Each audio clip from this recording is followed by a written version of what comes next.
Hoje falaremos aqui sobre o criador do mundo, de tudo que existe, aquele que às vezes é chamado de Deus maligno no gnosticismo. Falaremos sobre Yaldabaoth, o Demiurgo, a versão de Deus se ele fosse mau. Antes da gente falar sobre o Yaldabaoth em si, eu preciso falar para vocês sobre alguns conceitos, algumas palavras que vão aparecer aqui e vocês podem acabar ficando confusos por não conhecê-las. Primeiramente, vamos falar sobre o gnosticismo em si, que na verdade não daria para mim falar sobre ele rapidamente aqui, porque é algo bem mais complicado que isso. Porque tem muitas vertentes, muitas ideias diferentes sobre ele, mas vamos tentar. Gnosticismo seria uma ideia ou um sistema religioso que nasceu lá por volta do 1º século entre os primeiros seguidores do judaísmo e também do cristianismo. Basicamente, a crença deles, que assim, no caso tem várias versões diferentes, mas a base, o core do gnosticismo, diz que a matéria é má e que a emancipação vem através da gnose, ou conhecimento espiritual especial. Caso você não tenha entendido exatamente essa última frase que eu falei aqui, eu vou pegar uma definição de gnosticismo que eu vi em uma enciclopédia e colocar na tela para vocês. Lá, basicamente, eles definem o gnosticismo da seguinte forma. O gnosticismo é a crença de que seres humanos contêm um pedaço de Deus, o bem maior ou uma centelha divina dentro de si, que caiu do mundo imaterial para os corpos dos humanos. Toda a matéria física está sujeita a decomposição, apodrecimento e morte. Esses corpos e o mundo material, criados por um ser inferior, são, portanto, maus, presos no mundo material, mas ignorantes do seu status. Os pedaços de Deus necessitam do conhecimento, ou gnose, para informá-los do seu verdadeiro status. Esse conhecimento deve vir de fora do mundo material, e o agente que traz é o Salvador, ou Redentor. Tem muitos outros conceitos e ideias sobre o que de fato seria o gnosticismo, mas bem por base mesmo e por resumo, o gnosticismo se trata de um mundo material, o mundo em que vivemos, é mau e o espiritual é bom. E através da gnose e o conhecimento, a gente deveria alcançar esse mundo imaterial. Essa última parte aí, de certa forma, me lembra até o budismo, né? Porque lá tem ideia da iluminação e que me lembra muito essa perseguição pela gnose. E se você que está assistindo aí é novo no canal, vai se inscrevendo aí, deixa o like também, compartilha o vídeo, porque isso me ajuda pra caramba, hein? E outros dois conceitos que é importante falar aqui são os Aions e os Arcontes, que são dois conceitos do próprio gnosticismo. Aion seria uma entidade divina que emana do Deus verdadeiro, que muitas vezes aparecem em pares. Esses Aions são considerados seres intermediários entre humanos e Deus. Esses seres incorporam o divino e são meio que a base do universo. Cada Aion é uma manifestação do divino diferente, e é frequentemente associado a vários atributos, como sabedoria, graça ou silêncio. Os Aions são vistos como extensões de Deus, mas também são entidades independentes. Eles são frequentemente descritos como emanados do Deus verdadeiro, e meio que eles têm uma hierarquia, né? Por exemplo, tem aqueles que são os primeiros, que estão mais próximos de Deus, e os que vêm depois, que estão mais distantes. Toda essa ideia meio que acaba se refletindo no conceito de Pleroma, que é o reino dos Aions divinos, e no Kenoma, que é o mundo material. Os Aions também têm um papel central quando se trata da história de criação no gnosticismo. Eles desempenham um papel muito importante na luta entre o divino e o material. E o objetivo final do gnosticismo é alcançar a gnose, ou conhecimento espiritual, que permite que os indivíduos reconheçam a natureza divina deles e transcendam o mundo material. Então os Aions, como seres divinos, servem basicamente como secretários de Deus e tentam ajudar os humanos, guiando eles para a gnose.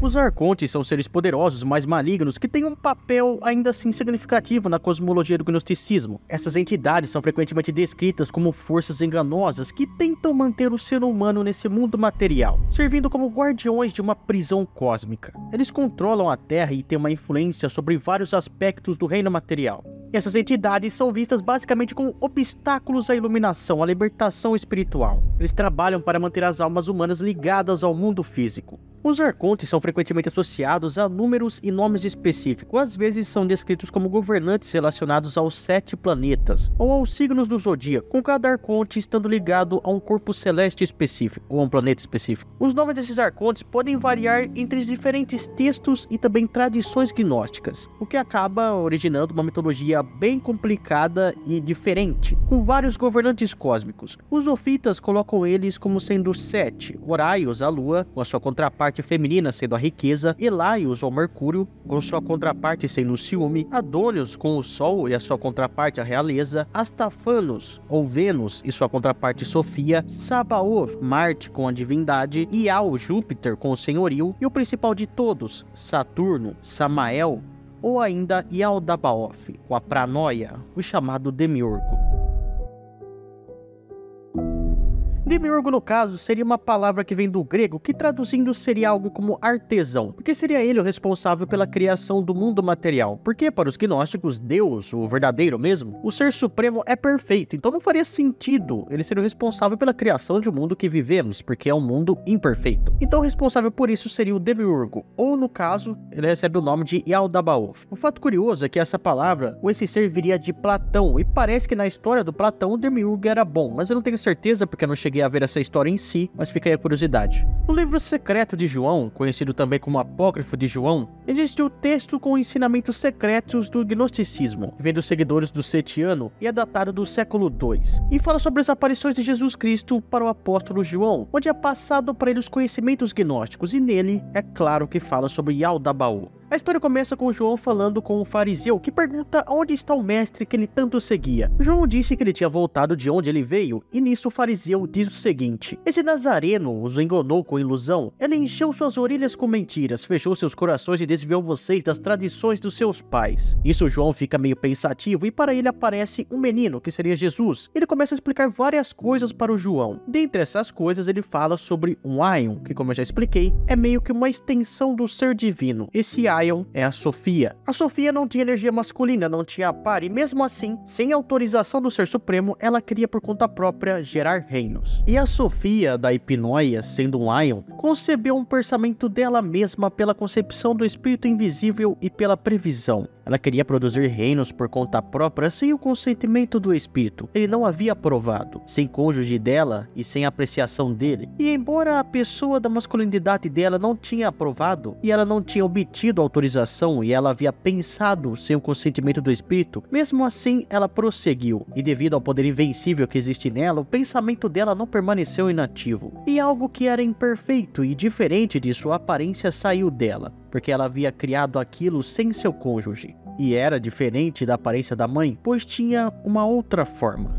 Aquilo que a Sofia tinha tirado era um ser com forma de cobre-leão, com olhos de chamas. Sofia sentiu que devia esconder esse ser que ela criou porque ela tinha feito ele por pura ignorância. E quando ela viu as consequências do seu desejo, aquilo se transformou numa serpente com cabeça de leão, e os olhos dele eram como olhos de chamas. Ela o lançou para fora dela, para fora daquele lugar, para que nenhum dos imortais o visse, porque ela o havia criado em ignorância. E ela o rodeou com nuvens luminosas, e ela o colocou em um trono no meio da nuvem para que ninguém visse, exceto pelo Espírito Sagrado, que é chamado a Mãe dos Vivos, e ela o nomeou Yaldabaoth. Ele foi considerado o primeiro arconte. Ele ficou forte e tão arrogante que ele gerou outros seres. Ele se juntou com a arrogância que existe nele e gerou autoridades para si. O nome do primeiro é Atof, a quem as gerações chamam de Ceifeiro. O segundo é Armas, que é o olho da inveja. O terceiro é Kalila Ombre. O quarto é Yabel. O quinto, Adonaios, que é chamado de Sabaoth. O sexto é Caim, aquele a quem as gerações dos homens chamam de Sol. É o sétimo, Abel. O oitavo é Aprizene. O nono é Iobel. O décimo é Armupiel. O 11º é Maseir Adonaim. O 12º é Belias, ou Beliel. E é ele quem está acima das profundezas de Hades. Ele colocou 7 reis, cada um correspondente a um firmamento do céu, e sobre os 7 céus, e 5 sobre as profundezas do abismo, para que eles reinassem. Ele compartilhou o seu fogo com eles, mas ele não emitiu do poder da luz que ele havia tomado de sua mãe, porque ele era uma escuridão ignorante. E quando a luz havia se misturado com a escuridão, ele fez a escuridão brilhar. E quando a escuridão havia se misturado com a luz, ele escureceu a luz, e não ficou nem claro e nem escuro, mas ficou uma penumbra. Agora o arconte, que é a penumbra, tem 3 nomes. O primeiro é Yaldabaoth, o segundo é Saclas, e o terceiro é Samael, porque ele disse: eu sou o Deus, e não há outro Deus além de mim, pois ele é ignorante da força dele e do lugar de onde ele veio. E os arcontes criaram 7 poderes para eles mesmos, e os poderes criaram 6 anjos para cada um, até eles somarem 365 anjos. Mas Yaldabaoth tem muitas faces, mais do que todos eles, para que ele pudesse pôr uma face diante deles quando ele desejasse. Quando ele está no meio dos serafins, ele compartilhou seu fogo com eles. E é por isso que ele se tornou o Senhor sobre todos esses seres. Por causa da glória e do poder que ele possuía da luz de sua mãe, ele se chamou Deus. Ele não respeitou o lugar de onde ele veio. Segundo alguns, Yaldabaoth inclusive seria o Yahvé, principalmente em relação ao Antigo Testamento. Mas existem várias versões diferentes. A serpente bíblica do Jardim do Éden, segundo alguns, foi elogiada e agradecida por trazer o conhecimento, a gnose, a Adão e Eva, e assim libertá-los do controle do malévolo demiurgo. Outras doutrinas gnósticas cristãs baseiam-se em uma cosmologia dualista, ou seja, em briga entre o bem e o mal, ou material e espiritual, que leva a um eterno conflito, e uma concepção da serpente como salvadora, libertadora e doadora do conhecimento para a humanidade oposta ao demiurgo, o Deus Criador, identificado como Deus hebraico do Antigo Testamento. Os cristãos gnósticos consideravam o Deus hebreu do Antigo Testamento como um Deus mau, um falso, um criador do universo material, e o Deus desconhecido do Evangelho, o Pai de Jesus Cristo e Criador do mundo espiritual, esse sim seria o Deus verdadeiro e bom. No sistema arcôntico setiano, Iofita e Aldabaô, ou Yahvé, é considerado o malévolo demiurgo e falso Deus do Antigo Testamento que gerou o universo material e mantém as almas presas em corpos físicos, aprisionadas no mundo cheio de dor e sofrimento que ele mesmo criou.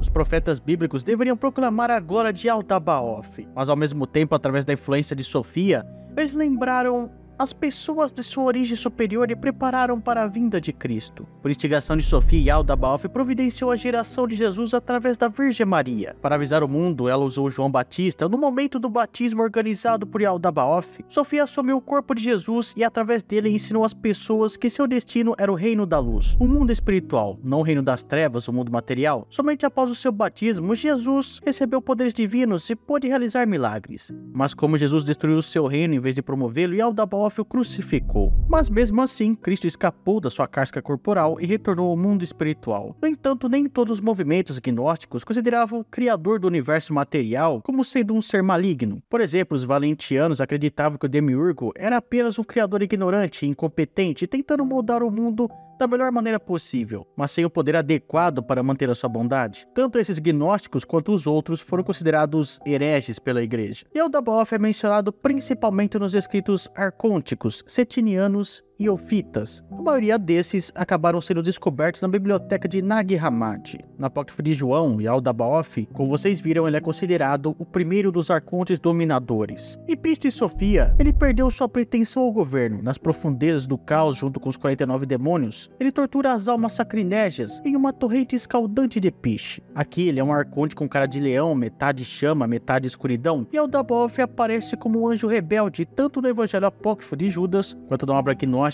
Hipóstase de Arcontes. Em alguns desses textos gnósticos, Yaldabaoth é ainda identificado como o antigo deus romano Saturno. Se você assistiu até aqui, não esqueça de deixar o like, de se inscrever no canal e de compartilhar o vídeo porque me ajuda pra caramba, hein? E se você tiver mais interesse em outras coisas de religião, em outras mitologias, vai estar aparecendo outros vídeos aí pra você.